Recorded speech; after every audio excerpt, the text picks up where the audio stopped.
Yeah. Ako nga pala si Maki, isang seaman na siyam na buwan nakipagsapalaran sa dagat. Malayo man sa piling ng asawa ko.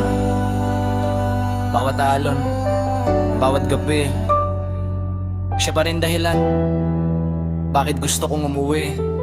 Para sa'yo tumahal, pauwi na ako.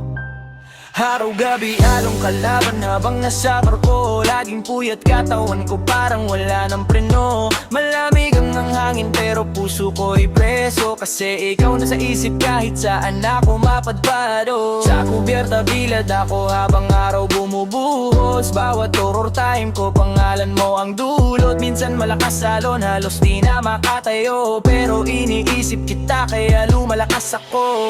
9 months na puro lang video call, mahinang signal, tapos biglang puputol. Naririnig ko boses mo pero di mahawakan. Kaya gabi-gabi unan mo lang iniyakan. Nakita ko sunset sa gitna ng Pacific, pero ikaw pa rin pinakamagandang specific. Kahit ilang bansa pa madaanan ng barko, ikaw lang dahilan bakit gusto kong umuwi rito.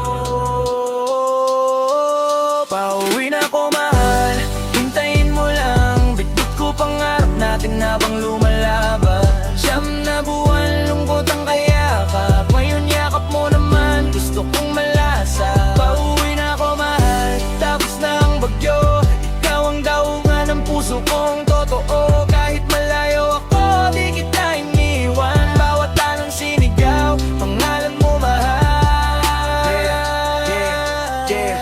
Naalala mo ba noong una akong sumakay? Pareho tayong umiiyak habang barko'y umaandar. Sabi mo ingat ka, nanginginig pa kamay. Ako naman ngumingiti pero durog sa loob talaga. Minsan may birthday kang wala ako sa tabi. Anniversary natin nasa gitna ko ng laot lagi. Kaya sorry kung larawan lang ang naibigay, pero bawat dolyar para sa ating buhay. Maraming tukso sa barko di mawawala, pero pangalan mo sapat na para umiwas ako. Sinta, ikaw lang babae na gusto kong uwian. Ikaw lang pahinga sa bawat pagod kong dala. At ngayon malapit na kumakauwi, bitbit pa sa lubong at singsing kong bitin. Pagbaba ko ng pier, ikaw agad hahanapin, tapos yayakapin ka ng sobrang higpit. Di bale nang mapagod, di bale nang masaktan, basta alam kong ikaw ang dulo ng karagatan. Di bale nang mapagod, di bale nang masaktan, basta alam kong ikaw